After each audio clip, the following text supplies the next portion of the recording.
चलिए बढ़ते हैं अगले प्रश्न की ओर। लोक की प्राकृतिक अवस्था यानी स्टेट ऑफ नेचर की संकल्पना की व्याख्या कीजिए।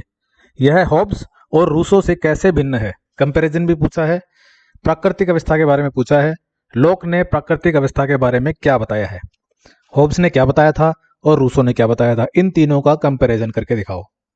पहला पॉइंट हम शुरू करेंगे, प्राकृतिक अवस्था की अवधारणा ये आखिर है क्या। जॉन लॉक के अनुसार प्राकृतिक अवस्था यानी स्टेट ऑफ नेचर एक ऐसी स्थिति है जहां लोग बिना किसी औपचारिक सरकार के स्वतंत्र और समान होते हैं। हालांकि वे नैतिकता और प्राकृतिक कानून के अनुसार कार्य करते हैं।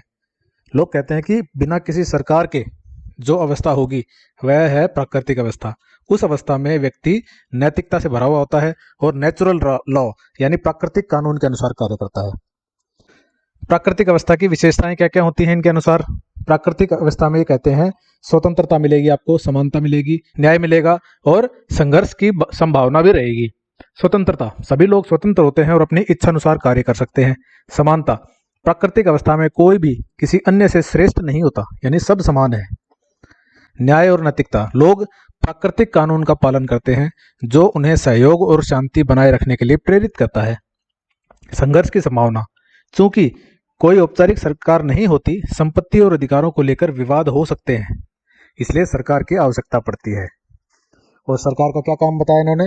सरकार का बताया कि लाइफ, लिबर्टी एंड प्रॉपर्टी को सुनिश्चित करना। अब इनकी तुलना देख लेते हैं तीसरे पार्ट में। इसी आंसर के तीसरे पार्ट में हम तुलना देखेंगे, हॉब्स, लॉक और रूसो की तुलना।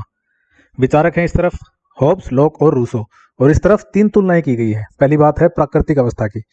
थॉमस हॉब्स, याद कीजिए जब हमने पढ़ा था, देखा था कि थॉमस हॉब्स के हिसाब से प्राकृतिक अवस्था में संघर्ष रहता है और अराजकता रहती है। वहीं जॉन लॉक कहते हैं कि प्राकृतिक अवस्था में स्वतंत्रता रहेगी और न्याय रहेगा, क्योंकि व्यक्ति नैतिकता से भरा हुआ होता है। जीन जैक रूसो कहते हैं कि प्राकृतिक अवस्था में सद्भाव और नैतिकता भरी रहती है। इसके बाद आते हैं हम समाज की प्रकृति पर।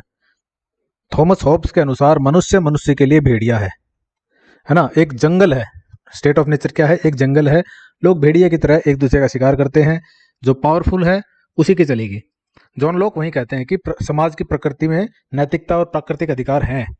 समाज उस तरह से नहीं है जैसा हॉब्स बताते हैं। हॉब्स के अनुसार मनुष्य बर्बर है, वो एक दूसरे को लूट खसोट के खा जाएगा अगर सरकार नहीं होगी तो।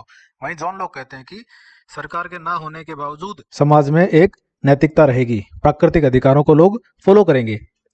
जीन जैक रूसो वहीं कहते हैं मनुष्य स्वतंत्र पैदा हुआ है लेकिन हर जगह जंजीरों में है। सरकार की आवश्यकता क्यों बताई? सरकार की आवश्यकता थॉमस हॉब्स ने कहा है कि सरकार एक निरंकुश शासक होने चाहिए, लेवियाथन होना चाहिए, क्योंकि इन भेड़ियों को कंट्रोल करने की जरूरत है। जो उन्होंने प्राकृतिक व्यवस्था बताई है जिसमें संघर्ष होगा, अराजकता होगी, लोग एक दूसरे को चीर फाड़ रहे हैं, उस कंडीशन में अगर समाज बनाना है, एक शांतिपूर्ण समाज बनाना है, सरकार बनानी है, तो आपको एक निरंकुश शासक चाहिए जिसके पास एब्सोल्यूट पावर हो। वहीं जॉन लॉक कहता है कि संवैधानिक सरकार की जरूरत है, जनता की इच्छा अनुसार सरकार काम करे, जनता ने सरकार को चुना है। और वहीं जीन जैक रूसो कहते हैं कि लोक हितकारी राज्य होना चाहिए, राज्य ऐसा होना चाहिए जो जनरल विल के हिसाब से काम करे। अब निष्कर्ष पे पहुंचते हैं। जॉन लॉक की प्राकृतिक अवस्था हॉब्स की तुलना में अधिक शांतिपूर्ण और न्यायपूर्ण है, लेकिन रूसो की तुलना में अधिक यथार्थवादी यानी रियल यथार्थवादी है।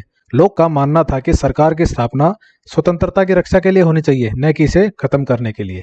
इसी के साथ अपना ये उत्तर समाप्त होता है। मिलते हैं नेक्स्ट वीडियो में एक नए प्रश्न के साथ। तब तक पढ़ते रहिए। Take care, bye bye, Tata.